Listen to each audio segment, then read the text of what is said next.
Bom dia, pessoal. Eu sou Danilo Marçal e você está no Investir para Todos. Hoje é dia 12 de fevereiro.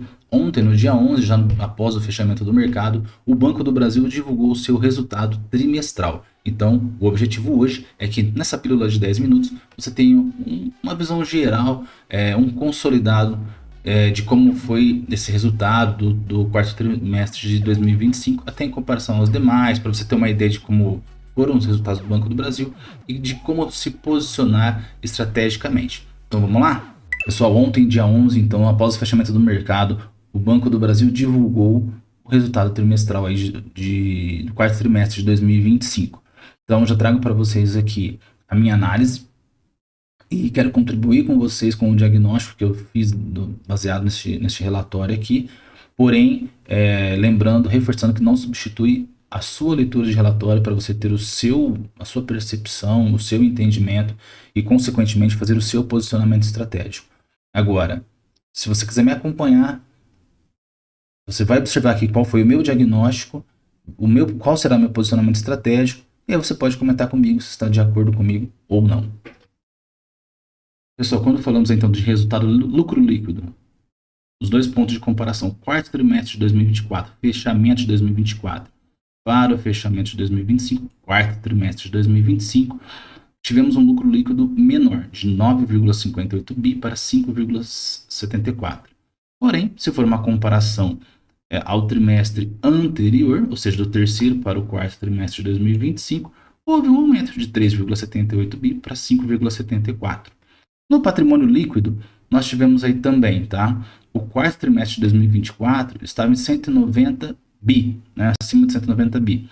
O quarto trimestre de 2025 fechou acima de 192 bi.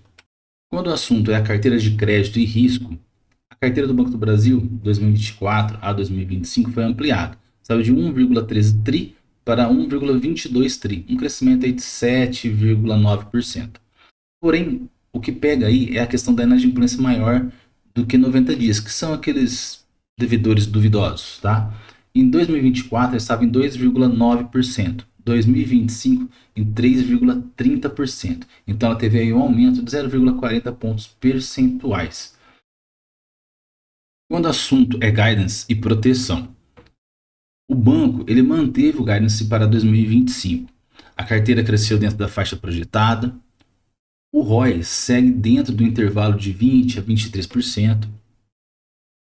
Primeiro ponto, pessoal. O Banco do Brasil ele entregou um crescimento no lucro de 2025. Porém, apesar desse lucro maior, a rentabilidade caiu um pouquinho. Então, o ROI dele, avaliando ali o lucro líquido pelo patrimônio líquido, ele reduziu de 21,5% para 20,7%. Quando falamos de guidance, tínhamos aí um projetado de 3 a 6%. O realizado foi 3,1. Então estamos aí no piso, né, na faixa inferior, mas entregou o guidance dentro da faixa. Quando você avalia por segmentação, PF estava de 7 a 10%, entregou 7,6% dentro. Empresas estava de 0 a 3, entregou 0,2% dentro. O agro estava de 3 a 6, entregou 2,1. Então o agro, que era de 3 a 6, entregou 2,1. Esse veio abaixo da faixa. É esse que está refletindo esse impacto no guidance. Agronegócio, pessoal, quando falamos do agronegócio, ele alcançou aí mais de 406 bilhões, com um crescimento de 2,1% em 12 meses e de 1,8% no trimestre. Tá? Então está em linha com a estratégia de crescimento, baseada aí na resiliência e no maior volume de operações com garantias imobiliárias. É isso que traz aqui no relatório para a gente. Então aqui podemos ver que o ROI anualizado, ele teve sim uma queda suave, né, do ano de 2025. Porém, quando avaliamos o trimestral, comparado ao quarto trimestre de 2024 para o quarto trimestre de 2025, houve uma queda de 5% para 3%.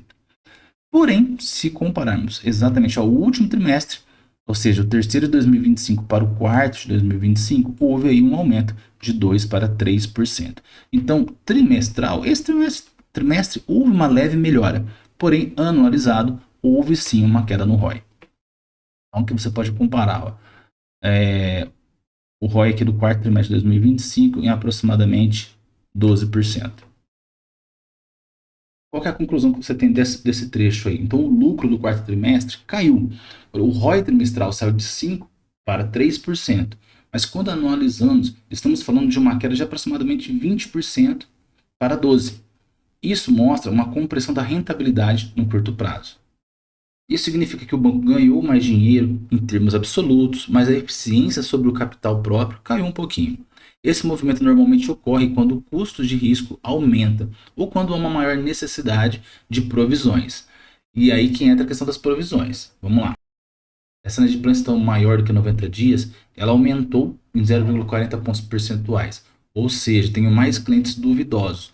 Dessa forma, o banco precisa aumentar suas provisões, precisa aumentar a sua blindagem, o seu colchão de reserva ali. Porque se esses caras não pagarem, eu preciso ter algo aqui para garantir que eu não vá quebrar, vamos dizer assim. Então, isso atrapalha um pouquinho o desempenho do banco. Mas nada tão preocupante até o momento. O que o mercado deve monitorar nos próximos trimestres é a evolução do crédito. Para quem se interessa em dividendos, o payout permanece constante, mantendo aí a sua atratividade. Valendo então dividendos, JCP, na distribuição por ação, o que nós visualizamos no relatório, o melhor trimestre foi o quarto trimestre de 2024, com 66 centavos de distribuição por ação. Teve uma queda muito grande no terceiro trimestre de 2025 para 7 centavos. Por esse motivo, eu entendo que já estava precificado esse resultado aqui, que teve aquela queda no Banco do Brasil, batendo ali acho que entre 18 e 19 reais. E no quarto trimestre de 2025 já melhorou para 0,26 centavos. Sobre lucro e rentabilidade, indica uma compressão relevante de rentabilidade neste período. Quando você avalia inadimplência e provisões, o banco reforçou suas provisões, ou seja, ele reforçou ali sua blindagem, o que protege o balanço, mas reduz o lucro no curto prazo. Se você investe a longo prazo, você tem que ficar atento a isso. Sobre a carteira de crédito, o banco segue expandindo, porém com uma maior exposição ao risco agro, né, em um cenário de juros elevados.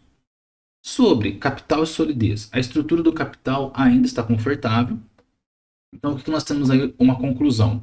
Banco ainda sólido e lucrativo, crescimento operacional mantido, uma pressão relevante na rentabilidade e um aumento no risco do crédito. Novamente o agro. Gente, uma hora o agro tem que recuperar. Tá doido, né? Não para de chover aqui na minha cidade. Não que isso seja um único fator, tá? Mas associei. Qual que é a conclusão que você tem avaliando todos esses indicadores? Você pode ver que o Banco do Brasil é uma empresa rentável, né? Ele tem uma estrutura que vai dar lucro, vai dar retorno.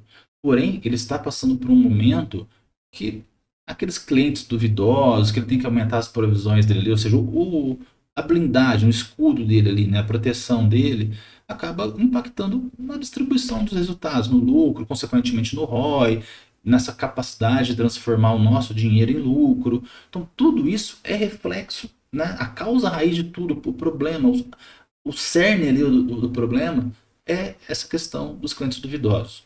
Você acredita que o Banco do Brasil não tem potencial para poder sair desse cenário, dessa situação?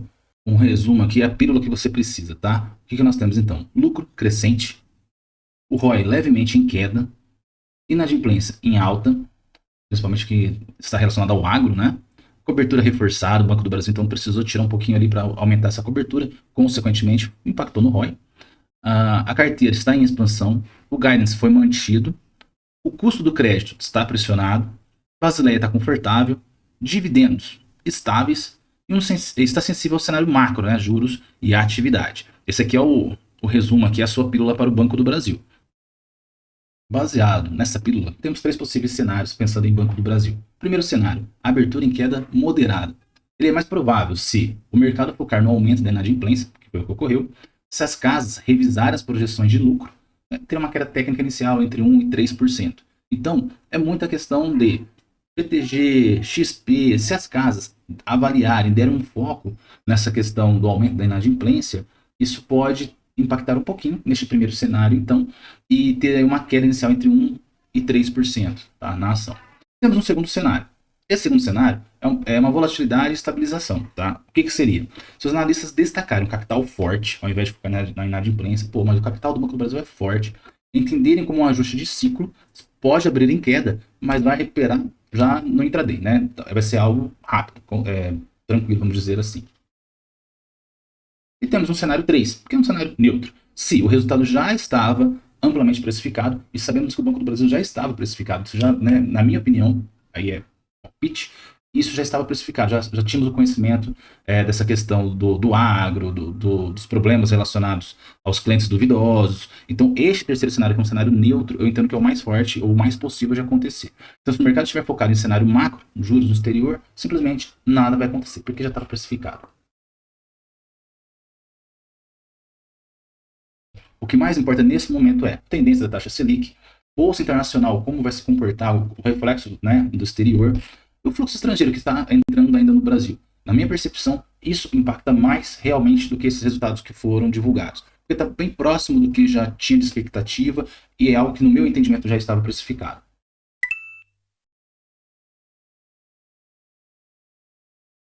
Então vamos pensar sobre o seu posicionamento estratégico. Você tem todas essas informações. Primeiro ponto para você poder se posicionar.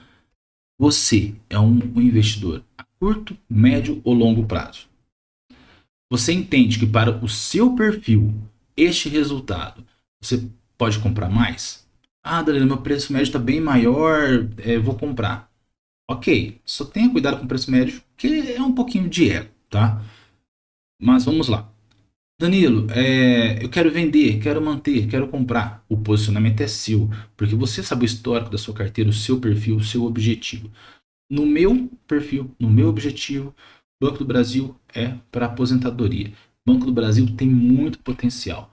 Banco do Brasil, minha opinião, vai cair ano de eleições, vai ter queda bonita ainda. Então, já tenho uma quantidade considerável na minha carteira. Hoje é a maior participação na minha carteira. Não pretendo aumentar. Entendo que não está agradável para isso, não é o momento para isso. Tenho outras ações que estão com maior atratividade. Não pretendo vender também, até porque não teria o lucro que eu esperava. Vou manter ainda. A longo prazo eu vejo um grande potencial, mas esse é meu posicionamento estratégico.